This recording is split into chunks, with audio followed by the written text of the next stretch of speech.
Akkam jirtan hordoftoota awwal tuubii hundaaf qadhaa pirankii ta'uu qabadhee isin dhufaa jira.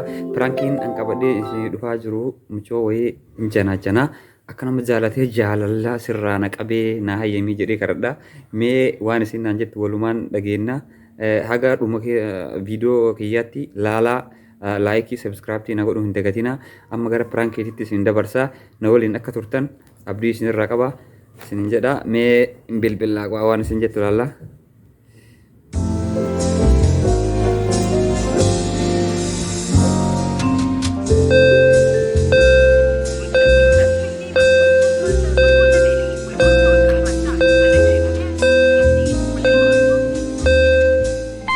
Halo. Halo. Salaam alaikum. Waalaikum salam warahmatullahi wabarakatuh. Akkami nagaa? Alhamdulillah nagaa nashaata. Fayyaa keetii maaliin badde? Namaan jiraame ati badii malee. Maal silkii sii bilbila hin kaastu bakka silkii lafuma laaltee dhiiftame? Nama akkas osoo hin ta'in biizii dhasaniif hojii waan hin jiruuf biizii dhasbisu. Laa hin jiraan bira namni biizii illee yoo ta'e barra yeroo takka silkii namni kun maana bilbilee fayyadanii hin jiraame namni kun namummaa isaatu si dhagahame yeroo silkii namarraa kaasuuf fa'a. Sa'aatii daqiiqaa takka fa'aa bakka namaa kennu jiru. Yaa ni beekaa barra garuu atis cinqee sanumaaf. Yaa kana dura waan xiqqishu takka jechuun waan akkasitti illee itti beektu natti hin fakkaanne garuu waan xiqqishu takka gurraan si gahee ture dhageettee turte sitti himee ture. Yoo ka yaadattu ta'e hin beeku. Yaa ni yaadata. Kanaafuu hedduu akka isa jaaladhu sitti himee ture. Mee maal jetta ani hedduu isa jaaladhu dhugaa sitti himee.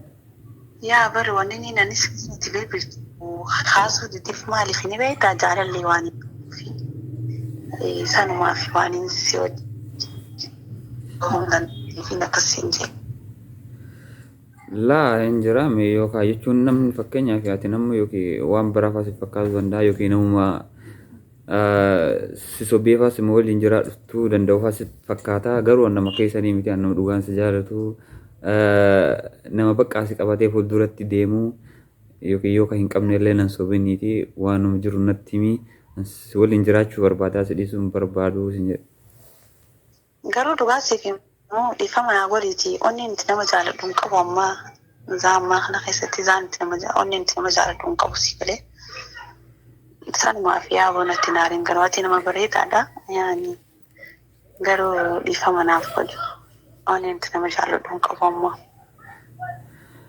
Jechuun hin jiraame yaa dhugaa keetii yookiin namni kana dura fa'aa si jilchee ta'uu danda'a innillee yookiin akkas na godhaa fajjettee yookiin si dhagahamuu danda'a nama akkasiitii miti dhugaa sitti maanii dhugumaan nama bakka siif qabu nama si jaallatu nama jechuun nama jaalatan jaalala gaafatan malee nama jibba wayii jaalala gaafatanii waan si jaaladheef jaalala si gaafadha.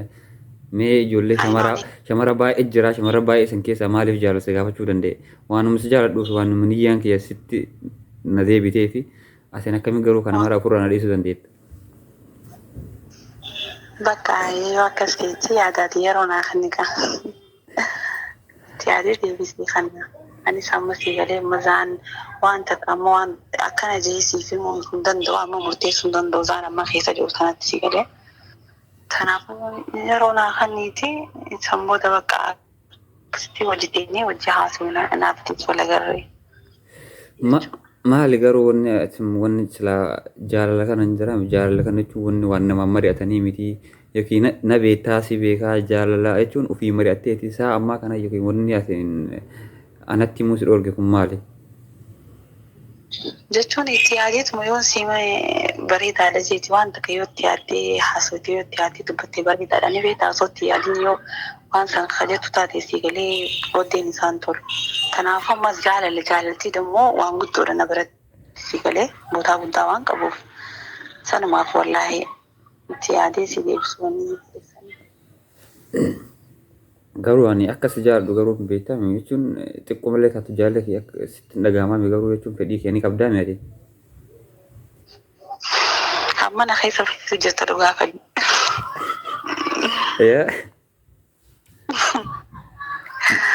Yaa ati garuu bareedaadha wallaahi wanni siraa irratti hin jiru.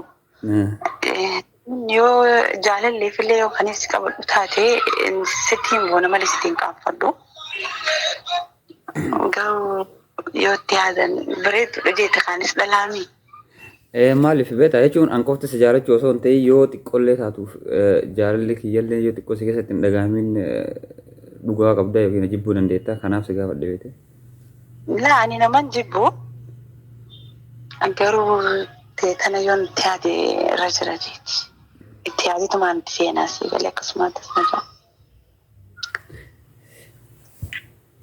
Mi maali maal rakkoo qabamee na beektaa si beekaa wanni anaaf si walii haaraa miti ani guyyaa dhumaa hadha sirraa barbaada waan ta'eef waanuma jiru dhugaa jirtu yoo na himte yoo kana jaalattullee yoo kana jibbitullee yoo na himte akkasii yookiin hirriba nagaa qaba malee akkana hirriballee dhabee uummata akka nyaati natti hin goruu waanuma jiru natti himi baqqaan dhugaa beekuu barbaada kun ammarra. Amma garuu ati dhugaa moo baruu feeta?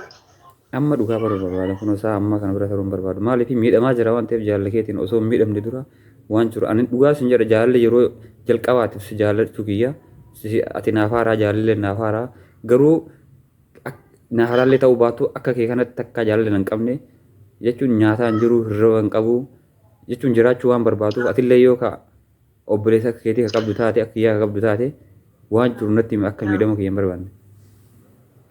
Okay, garuu jaalallee tanaa okay hayyeen hin qeebala rakkoo hin qabu jaalallee ni fudhaa.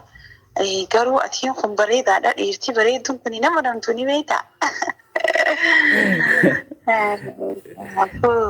Egaa ati jechuun jaalalti gaafa lagoytaati. Egaan ati egaa ati isin jaalallaan jettee rakkoo hin qabu. Qeebaleetiin jira jaalala kee. Garuu yoo adabattee haa jechuun achii fi akkanaaf akkana osoo hin je'iin jechuun jiraami. La uumaa rakkoon qabu anis jecha uummata akka wanna ati feete waan maraa jaalala keenya karaa gaariidhaan gammachuudhaan waliin jiraachuu barbaada malee an jechuun si sobee yookiin adda aguma harkaan si gaadhuuf jecha boru si dhiisee nama si biraa deemu miti. Laa namni bareedaan namni bareedaa siigamee namoonni jaalata. Sirriidha godhe jechuun anatti si jaalatee biree amma eessaayyuu si jalaan deemu waan ta'eef. Ati bareedaa waan taateef dhalaan si agartee wanti si hawwitiitii galee. Linuka. Perang taatee jirta.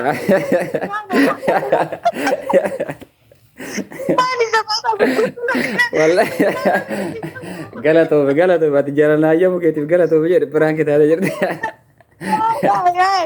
Nama jaalatee sirraa qabdee turte duruu sooriyaayi.